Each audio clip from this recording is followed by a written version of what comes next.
Hi friends, welcome to CSEB aspirants. ഇന്ന് നമ്മൾ discuss ചെയ്യുന്നത് 2024 നടന്ന ബാങ്കിങ്ങിൻ്റെ previous year questions and related facts ആണ്. കഴിഞ്ഞ ക്ലാസ്സിൽ കുറച്ച് ക്വസ്റ്റ്യൻസ് ഡിസ്കസ് ചെയ്തിരുന്നു. കാണാത്തവർക്കായി വീഡിയോ താഴെ പിൻ ചെയ്യാം. അപ്പോൾ നമുക്ക് ക്ലാസ്സിലേക്ക് പോകാം. A bill which is delivered conditionally or for a particular purpose is called a dash. ഇതായിരുന്നു question. A bill which is delivered conditionally for a particular purpose. Options വായിക്കാം. Kite bill, escrow bill, trade bill, usance bill. ഇതാണ് options. അപ്പോൾ ഉത്തരമായി വരുന്നത് escrow ബില്ലാണ് കേട്ടോ.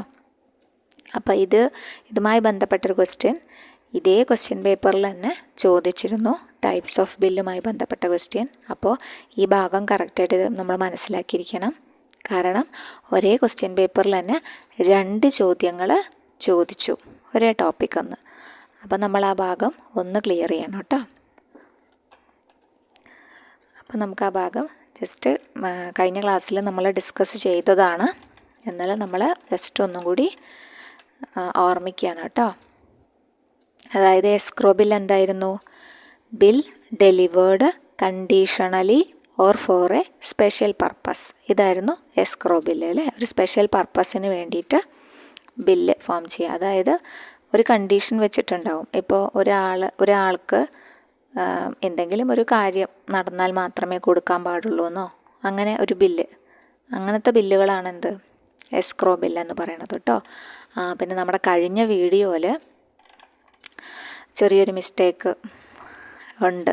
കാരണം നമ്മൾ ടൈം ബില്ലിൽ ഇവിടെ PDF തന്നെ ടൈം ബില്ലിന് ഡിമാൻഡ് ബിൽ എന്നാണ് നമ്മൾ എഴുതിയിരിക്കുന്നത്. ഡിമാൻഡ് ബിൽ ഓർ ഉസാൻസ് ബിൽ എന്നായിരുന്നു എഴുതിയിരുന്നത്.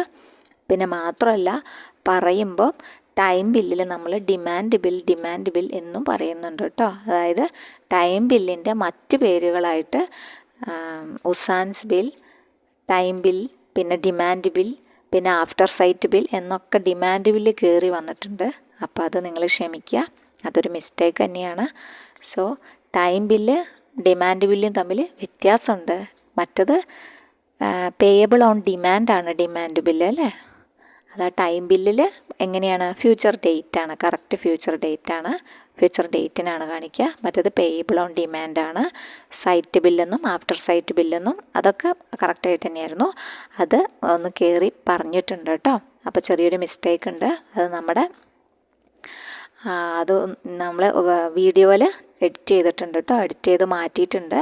അപ്പം അങ്ങനെ വല്ല ഒരു പ്രോബ്ലംസും വരുമ്പോൾ നിങ്ങൾ കണ്ടു കഴിഞ്ഞാൽ ദയവായി അറിയിക്കണം കേട്ടോ. തെറ്റുകളൊക്കെ പറ്റും, പാടില്ല തെറ്റ്. മാക്സിമം നമ്മൾ എഫേർട്ട് എടുത്തിട്ട് തന്നെയാണ് ഓരോ വീഡിയോസും ചെയ്യുന്നത്. നമ്മൾ കാരണം ആർക്കും ഒരു മാർക്ക് പോലും മിസ്സാവാൻ പാടില്ല. അത് വിചാരിച്ചിട്ട് തന്നെയാണ് ചെയ്യണത്. ഞാനും ഈ ഫീൽഡിൽ അത്ര പരിചിതമൊന്നുമല്ല. എന്നെക്കാളും അറിവും കാര്യങ്ങളെല്ലാം ഉള്ളവരായിരിക്കും വീഡിയോസൊക്കെ കാണുന്നതെന്ന് എനിക്കറിയാം. സോ എന്തെങ്കിലും ഉണ്ടെങ്കിൽ നിങ്ങൾ ഗ്രൂപ്പിൽ അറിയിക്കാം, അല്ലെങ്കിൽ അവിടെ തന്നെ കമൻറ്റ് ചെയ്യാം, അല്ലെങ്കിൽ നമ്മുടെ വാട്സാപ്പ് ഗ്രൂപ്പുണ്ട്, അതിൽ പേഴ്സണലായിട്ടോ എങ്ങനെ വേണമെങ്കിൽ കോൺടാക്റ്റ് ചെയ്യാം കേട്ടോ. അപ്പോൾ വളരെ നിങ്ങളത് നോട്ടീസ് ചെയ്യുമ്പോൾ നിങ്ങളത് അറിയിക്കുക. കാരണം അശ്രദ്ധയാണ് കാരണം. നമ്മൾ രണ്ടാമതൊന്നോ മൂന്നാമതൊന്നോ ക്രോസ് ചെക്ക് ചെയ്യാത്തതിൻ്റെ ഫലമായിട്ടാണ് ചില സാധനങ്ങൾ അങ്ങനെ കയറിക്കൂടുന്നത് കേട്ടോ, മാറിപ്പോകുന്നതാണ് കേട്ടോ. ഓക്കെ, എന്ന് വെച്ചാൽ എല്ലാ വീഡിയോസിലും അങ്ങനെ ഉണ്ടാവില്ല. അത് ചിലപ്പോൾ നമ്മൾ ശ്രദ്ധിക്കാത്തതിൻ്റെ ഫലമായിട്ട് നമുക്ക് പറ്റണതാണ് കേട്ടോ. ഓക്കെ, അപ്പോൾ അത് കൺസെപ്റ്റ് മനസ്സിലാക്കി വെക്കണം കേട്ടോ. എല്ലാ കൺസെപ്റ്റും നമ്മൾ അപ്പോൾ ക്ലിയർ ചെയ്ത് പോയാൽ മാത്രമേ കഴിയുള്ളൂ. ഞാനും വലിയ എക്സ്പേർട്ടൊന്നുമല്ല, എൻ്റെ ക്ലാസ് മികച്ചതൊന്നുമല്ല. നിങ്ങളുടെ വാല്യുബിൾ ടൈമാണ് എനിക്ക് വേണ്ടി സ്പെൻഡ് ചെയ്യുന്നതെന്ന് എനിക്കറിയാം. എല്ലാവർക്കും ലക്ഷ്യം എങ്ങനെയാണ്? നമുക്ക് കിട്ടുന്ന മാർക്കൊന്നും കളയാതെ എങ്ങനെയെങ്കിലും ലിസ്റ്റിൽ കയറി കൂടണം അല്ലേ. എങ്ങനെയെങ്കിലും ലിസ്റ്റിൽ കയറി കൂടിയാൽ പോരാ, നല്ല റാങ്ക് തന്നെ വാങ്ങണം. എങ്കിൽ മാത്രമേ നമുക്ക് ജോലി കിട്ടുള്ളൂ. അപ്പോൾ അതിന് വേണ്ടിയുള്ള ശ്രമമാണ് എല്ലാവരുടെ ഭാഗത്തുനിന്നും, ഞാനാണെങ്കിലും നിങ്ങളാണെങ്കിലും. അപ്പോൾ അത് എനിക്കറിയാം. അപ്പോൾ നിങ്ങൾ സപ്പോർട്ട് ചെയ്യാം കേട്ടോ. ഓക്കെ, അപ്പോൾ ഞാനത് കണ്ടപ്പം നമ്മൾ അത് ക്ലിയർ ചെയ്തിട്ടുണ്ട് കേട്ടോ. അപ്പോൾ ടൈം ബില്ലും ഡിമാൻഡ് ബില്ലും ഡോക്യുമെൻ്ററി ബില്ലും ക്ലീൻ ബില്ലും ട്രേഡ് ബില്ലും അക്കോമഡേഷൻ ബില്ലും എസ്ക്രോ ബില്ലും ഫിക്റ്റീഷ്യസ് ബില്ലും ഒക്കെ ക്ലിയർ ആയി എന്ന് വിചാരിക്കുന്നു കേട്ടോ. ഓക്കെ, അപ്പോൾ നമുക്ക് അടുത്ത ക്വസ്റ്റ്യനിലേക്ക് കടക്കാം കേട്ടോ. അടുത്ത ക്വസ്റ്റ്യൻ എന്താണെന്ന് വെച്ചാൽ സ്വിഫ്റ്റുമായി ബന്ധപ്പെട്ടതാണ് കേട്ടോ. When was Swift established? എന്നാണ് സ്വിഫ്റ്റ് എസ്റ്റാബ്ലിഷ് ചെയ്തത്? 1973, 1976, 1974, 1979 ഇങ്ങനെയാണ് ഓപ്ഷൻസ് കിടക്കുന്നത്. അപ്പോൾ 1973 എന്ത് സ്വിഫ്റ്റ് എസ്റ്റാബ്ലിഷ് ചെയ്തിട്ടുള്ളത് കേട്ടോ. അപ്പോൾ സ്വിഫ്റ്റിൻ്റെ ഫുൾ ഫോം എന്താണ്? Society for worldwide interbank financial telecommunication എന്നാണ് സ്വിഫ്റ്റിൻ്റെ പൂർണ്ണരൂപം കേട്ടോ. Society for worldwide interbank financial telecommunication. It is a cooperative non profit ഓർഗനൈസേഷനാണ്. ഇതൊരു കോപ്പറേറ്റീവ് നോൺ പ്രോഫിറ്റ് ഓർഗനൈസേഷനാണ്. രജിസ്റ്റേർഡ് അണ്ടർ ബെൽജിയം ലോ അല്ലേ. Belgium ലോയ്ക്ക് കീഴിൽ രജിസ്റ്റർ ചെയ്യപ്പെട്ട ഒരു cooperative non profit organisation, cooperative society എന്ന് തന്നെ പറയാം കേട്ടോ. Founded in 1973. ഹെഡ് ക്വാർട്ടേഴ്സ് എവിടെയാണ്? ലാ ഹെൽപ്പ് എന്നാണ് കാണിക്കുന്നത്, നിയർ ബ്രസൽസിലടുത്തുള്ള ലാ ഹെൽപ്പിലാണ് ഹെഡ് ക്വാർട്ടേഴ്സ് സ്ഥിതി ചെയ്യുന്നതെന്ന് പറയുന്നു. ഇന്ത്യയിൽ സ്വിഫ്റ്റിന് ഒരു റീജിയണൽ പ്രോസസ്സർ ഉണ്ട് കേട്ടോ. മുംബൈയിലാണ് കേട്ടോ ഇന്ത്യയിൽ റീജിയണൽ പ്രോസസ്സർ. എവിടെയാണ്? മുംബൈയിലാണ് കേട്ടോ. It is the largest financial messaging systems in വേൾഡിൽ ലാർജസ്റ്റ് ഫിനാൻഷ്യൽ മെസ്സേജിങ് സിസ്റ്റമാണെന്ത് SWIFT. It started its operations in 1977. 1973 start ചെയ്തെങ്കിലും 1977 കറക്റ്റായിട്ടുള്ള ഓപ്പറേഷൻസൊക്കെ സ്റ്റാർട്ട് ചെയ്യുന്നത് കേട്ടോ. പിന്നെ SWIFT provides the main messaging network through which international payments are initiated. അതായത് international payments conduct ചെയ്യുമ്പോഴാണ് സ്വിഫ്റ്റിൻ്റെ ഉപയോഗം വരുന്നത്. സ്വിഫ്റ്റിലൂടെയാണ് ഇൻ്റർനാഷണൽ പേയ്മെൻറ്റ്സ് എല്ലാം ഇനീഷ്യേറ്റ് ചെയ്യുന്നത് എന്നാണ് പറയണത് കേട്ടോ. It also sells softwares sell ചെയ്യുന്നുണ്ട്. സർവീസസ് ടു ഫിനാൻഷ്യൽ ഇൻസ്റ്റിറ്റ്യൂഷൻസിനാണ് കേട്ടോ, വ്യക്തികൾക്കല്ല. ഫിനാൻഷ്യൽ ഇൻസ്റ്റിറ്റ്യൂഷൻസാണ് ഇവിടെ പാർട്ടിസിപ്പേറ്റ് ചെയ്യുന്ന. ബാങ്കുകളും മറ്റ് ഫിനാൻഷ്യൽ ഇൻസ്റ്റിറ്റ്യൂഷൻസുമാണ് ഇൻ്റർനാഷണൽ പേയ്മെൻറ്റ് സിസ്റ്റത്തിൽ വർക്ക് ചെയ്യുന്നത്.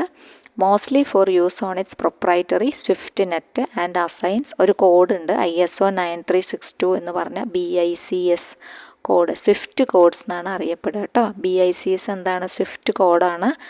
ISO 9362 ബിസിനസ് ഐഡൻറ്റിഫയർ കോഡാണ് കേട്ടോ. അപ്പോൾ ഈ സ്വിഫ്റ്റ് ഓരോ ഫിനാൻഷ്യൽ ഓർഗനൈസേഷനും ഒരു യുണീക്ക് കോഡ് അസൈൻ ചെയ്യും എന്നാണ് പറയുന്നത്. Swift assigns each financial organisation A unique code that has either ഒന്നെങ്കിൽ 8 അല്ലെങ്കിൽ 11 ക്യാരക്ടർ ഉണ്ടാവും എന്നാണ് പറയുന്നത് കേട്ടോ. അതിനെയാണ് ഈ ബിസിനസ് ഐഡൻറ്റിഫയർ കോഡ്സ് എന്ന് പറയുന്നത്. അപ്പോൾ നമുക്ക് ബാങ്ക് അക്കൗണ്ടുള്ള പോലെ തന്നെ നമ്മളെ തിരിച്ചറിയാനുള്ളൊരു നമ്പറുണ്ട് അല്ലേ. അതേപോലെ ഫിനാൻഷ്യൽ ഓർഗനൈസേഷൻസിനും ഓരോ യുണീക്ക് കോഡ് ഉണ്ടായിരിക്കും. ആ യുണീക്ക് കോഡ് വെച്ച് അത് ഏത് ഫിനാൻഷ്യൽ ഓർഗനൈസേഷനാണെന്ന് കണ്ടെത്താൻ പറ്റും. ഈ code used to identify the bank in international money transfer. ആ ഒരു ഇൻ്റർനാഷണൽ മണി ട്രാൻസ്ഫറിൽ അവരെ ഐഡൻറ്റിഫൈ ചെയ്യാനാണ് ഈ കോഡ് യൂസ് ചെയ്യുന്നത്. ഏത് കോഡ്? സ്വിഫ്റ്റ് കോഡ്സ് കേട്ടോ. Whenever an international transfer is made, a SWIFT code is necessary. It is usually paired with IBAN. IBAനുമായി connect ചെയ്തുണ്ടാവുമെന്നാണ് പറയുന്നത്. Usually paid with IBAN. International bank account നമ്പറാണ് IBAN എന്ന് പറഞ്ഞു കഴിഞ്ഞാൽ. അപ്പോൾ അത് IBAനുമായി കണക്ട് ചെയ്തിട്ടുണ്ടാവും എന്നാണ് പറയണത്. It does not facilitate fund transfer but send payment orders. Payment ഓർഡേഴ്സും ഫണ്ട് നേരിട്ടിട്ട് ട്രാൻസ്ഫർ ചെയ്യല്ല ഇവർ ചെയ്യുന്നത്. പിന്നെ എന്താ ചെയ്യുന്നത്? Send payment orders and money transfer instructions. Payment ഓർഡേഴ്സും മണി ട്രാൻസ്ഫർ ഇൻസ്ട്രക്ഷൻസും എല്ലാം സെറ്റിൽ ചെയ്യുന്നു. എങ്ങനെ? Corresponding accounts that the institution have with each other. അവരുടെ കറസ്പോണ്ടിങ് അക്കൗണ്ട്സ് വെച്ച് ഇൻസ്റ്റിറ്റ്യൂഷൻ്റെ കറസ്പോണ്ടിങ് അക്കൗണ്ട്സിലൂടെ പേയ്മെൻറ്റ് ഓർഡേഴ്സും മണി ട്രാൻസ്ഫർ ഇൻസ്ട്രക്ഷൻസും സെറ്റിൽ ചെയ്യുന്നതാണ് ഇവരുടെ പണി എന്ന് പറഞ്ഞാൽ, സ്വിഫ്റ്റിൻ്റെ പണി എന്ന് പറഞ്ഞു കഴിഞ്ഞാൽ കേട്ടോ. സ്വിഫ്റ്റ് ഈസ് ബേസിക്കലി എന്താണ്? ഒരു മെസ്സേജ് ട്രാൻസ്മിഷൻ സിസ്റ്റമാണ് and does not facilitate fund transfer. Fund transfer അല്ല നടക്കുന്നത്, മെസ്സേജ് ട്രാൻസ്മിഷൻ സിസ്റ്റം എന്നാണ് പറയുന്നത് കേട്ടോ. ഓക്കെ, അപ്പോൾ ISO 9362 എന്തുമായി ബന്ധപ്പെട്ടിരിക്കുന്നു എന്നൊക്കെ ചോദിച്ചു കഴിഞ്ഞാൽ എന്താണ്? സ്വിഫ്റ്റ് കോഡാണ്, ബിസിനസ് ഐഡൻറ്റിഫയർ കോഡ്സ് ആണെന്നൊക്കെ ഓർത്തിരിക്കുക കേട്ടോ. അപ്പോൾ financial messages send one bank to another, ഒരു ബാങ്കിൽ നിന്ന് മറ്റു ബാങ്കുകളിലേക്ക് മറ്റ് ഫിനാൻഷ്യൽ ഇൻസ്റ്റിറ്റ്യൂഷൻസിൽ ഫിനാൻഷ്യൽ മെസ്സേജസ് സെൻഡ് ചെയ്യലാണ് ഇവരുടെ പണി. Letter of credit, bank guarantee, export import payments all done through SWIFT. സ്വിഫ്റ്റിലൂടെ ലെറ്റർ ഓഫ് ക്രെഡിറ്റും ബാങ്ക് ഗ്യാരണ്ടീസും എക്സ്പോർട്ട് ഇമ്പോർട്ട് പേയ്മെൻറ്റ്സും എല്ലാം നടത്താവുന്നതാണെന്നാണ് പറയണത്. It is message transmission system and does not facilitate fund transfer. അത് ഓർത്തിരിക്കുക. When it is operational throughout the year, 24 hours a day working ആണെന്ന് പറയുന്നുണ്ട്. SWIFT provides protection of transmission against, എന്തിനൊക്കെ എതിരെ പ്രൊട്ടക്ഷൻ ഉണ്ട്?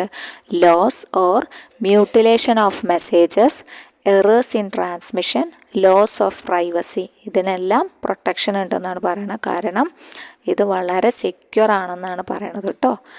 അപ്പോൾ വളരെ സെക്യൂർ ആയിട്ടുള്ള ഒരു ട്രാൻസ്മിഷനാണ് ഇത്. It is one of the most reliable, highly cost effective and safest means of message transmission system ആണെന്നാണ് പറയുന്നത് കേട്ടോ. ഓക്കെ, അപ്പോൾ അത്രയാണ് സ്വിഫ്റ്റിനെ കുറിച്ച് ഓർത്തിരിക്കേണ്ടത്. 1973 സ്റ്റാർട്ട് ചെയ്യുന്നത്, 77 ഓപ്പറേഷൻസ് സ്റ്റാർട്ട് ചെയ്യുന്നത്. സ്വിഫ്റ്റിൻ്റെ റീജിയണൽ പ്രോസസ്സർ മുംബൈയിൽ, ഇന്ത്യയിലെ സ്വിഫ്റ്റിൻ്റെ റീജിയണൽ പ്രോസസ്സർ വർക്ക് ചെയ്യുന്നത് എവിടെയാണ്? മുംബൈയിലാണെന്ന് ഓർത്തിരിക്കുക. പിന്നെ ഹെഡ് ക്വാർട്ടേഴ്സ് എവിടെയാണ്? ബ്രസൽസ് ആണ്. ഇതൊരു കോപ്പറേറ്റീവ് സൊസൈറ്റി ആയിട്ടാണ് രജിസ്റ്റർ ചെയ്തത്. It is a cooperative non profit organisation established under Belgium law. അതൊക്കെ ഓർത്തിരിക്കുക. പിന്നെ it is one of the most reliable, highly cost effective and safest means of message transmission system എന്നും ഓർത്തിരിക്കുക. Swift codes ഓർക്കുക, ISO 9362 എല്ലാം ഓർത്തിരിക്കുക കേട്ടോ. അപ്പോൾ അത്രയാണ് സ്വിഫ്റ്റുമായി ബന്ധപ്പെട്ടതുള്ളത്. ഇനി നെക്സ്റ്റ് ക്വസ്റ്റ്യൻ റീറ്റെയിൽ ബാങ്കിങ്ങുമായി ബന്ധപ്പെട്ടതാണ്. Retail banking is also called internet banking ആണോ, കൺസ്യൂമർ ബാങ്കിങ് ആണോ, ഡെപ്പോസിറ്റ് ബാങ്കിങ് ആണോ, മോഡേൺ ബാങ്കിങ് ആണോ? അപ്പോൾ ഉത്തരമായി വരുന്നത് എന്താണ്? കൺസ്യൂമർ ബാങ്കിങ് ആണ് അല്ലേ. അപ്പോൾ റീറ്റെയിൽ ബാങ്കിങ്ങിൻ്റെ മറ്റ് കൺസ്യൂമർ ബാങ്കിങ് എന്ന് പറയാം, അതേപോലെ പേഴ്സണൽ ബാങ്കിങ് എന്നും പറയാം കേട്ടോ. Retail banking is also known as personal banking. The provisions of services by a bank to general public rather than companies, corporations or other banks. ഇവിടെ സർവീസസ് പ്രൊവൈഡ് ചെയ്യുന്നത് general പബ്ലിക്കിനാണ് കേട്ടോ. General പബ്ലിക്കിനാണ് കൊടുക്കുന്നത്, എന്തിനല്ല? കമ്പനീസിനോ കോർപ്പറേഷൻസിനോ other ബാങ്ക്സിനോ ഒന്നും അല്ല കേട്ടോ. അതുകൊണ്ടാണ് അതിനെ ഏത് പേരിൽ അറിയപ്പെടുന്നത്? റീറ്റെയിൽ ബാങ്കിങ് എന്ന് അറിയപ്പെടുന്നു. മറ്റത് ഹോൾസെയിൽ ബാങ്കിങ് ആണ് അല്ലേ. കമ്പനീസിനും കോർപ്പറേഷൻസിനും വലിയ വലിയ സ്ഥാപനങ്ങൾക്കൊക്കെ കൊടുക്കുന്നത് ഹോൾസെയിൽ ബാങ്കിങ് ആണ്. ഇത് റീറ്റെയിൽ ബാങ്കിങ് ആണ്. ഫോർ ഇൻഡിവിജ്വൽ കസ്റ്റമേഴ്സിനാണ് ഇവിടെ പ്രാധാന്യം കൊടുക്കുന്നത്. അപ്പോൾ എന്തൊക്കെ സർവീസസ് ആണ് ഇവരിൽ ഇൻക്ലൂഡ് ചെയ്തിരിക്കുന്നതെന്ന് വെച്ചാൽ സേവിങ്സ്, ട്രാൻസാക്ഷണൽ അക്കൗണ്ട്, നോർമലായ സേവിങ്സ് അക്കൗണ്ട്, മറ്റ് ട്രാൻസാക്ഷൻസ് നടത്തുന്ന അക്കൗണ്ട്സ് എല്ലാം ഇതിൽ അവൈലബിൾ ആണ്. Mortgages, personal loans, debit card, credit card എല്ലാം. മെയിൻലി ആരെയാണ് ഉദ്ദേശിക്കുന്നത്? ഫോർ ഇൻഡിവിജ്വൽ കസ്റ്റമേഴ്സ് ഓൺലിയാണ്. വലിയ വലിയ ബിസിനസ് കോർപ്പറേഷൻസോ ഒന്നുമല്ല, ഇൻഡിവിജ്വൽ കസ്റ്റമേഴ്സാണ്. B2C approach related to retail banking എന്ന് ഓർത്തിരിക്കുക കേട്ടോ. അപ്പോൾ റീറ്റെയിൽ ബാങ്കിങ് ജസ്റ്റ് കഴിഞ്ഞു. Chairman of State Bank of India, next ക്വസ്റ്റ്യനായി കണ്ടത് chairman of State Bank of India ആയിരുന്നു. അപ്പോൾ ചെയർമാൻ അന്ന് നമ്മുടെ ഓപ്ഷൻസിൽ ഉണ്ടായിരുന്നത് ദിനേശ് കുമാർ ഖാരെ ആയിരുന്നു, പിന്നെ അശ്വിനി കുമാർ തേവാരി, സ്വാമിനാഥൻ ജെ, CS ഷെട്ടി. ഇത്രയും പേരാണ് അന്ന് ഓപ്ഷൻസിൽ. അന്ന് ഖാരെ ആയിരുന്നു കേട്ടോ, ദിനേശ് കുമാർ ഖാരെ ആയിരുന്നു നമ്മുടെ എക്സാമിൻ്റെ സമയത്തുള്ള ആൻസർ. പക്ഷേ ഇപ്പം മാറിയിട്ടുണ്ട്. The chairman of State Bank of India ഇപ്പം ആരാണ്? ചെല്ല ശ്രീനിവാസലു ഷെട്ടി. അതായത് ഇതിൽ പറഞ്ഞിട്ടുള്ള CS ഷെട്ടിയാണ് ഇപ്പോൾ, അതായത് 28 ഓഗസ്റ്റ് 2024 മുതൽ ഇദ്ദേഹമാണ് സ്റ്റേറ്റ് ബാങ്കിൻ്റെ ചെയർമാൻ. അപ്പോൾ ഓർത്തിക്കുക, സ്റ്റേറ്റ് ബാങ്കിൻ്റെ ചെയർമാൻ ആരാണ്? CS ഷെട്ടി എന്നാണ് ഷോർട്ട് ഫോം. ചെല്ല ശ്രീനിവാസലു ഷെട്ടി സിൻസ് 28 ഓഗസ്റ്റ് 2024 മുതൽ.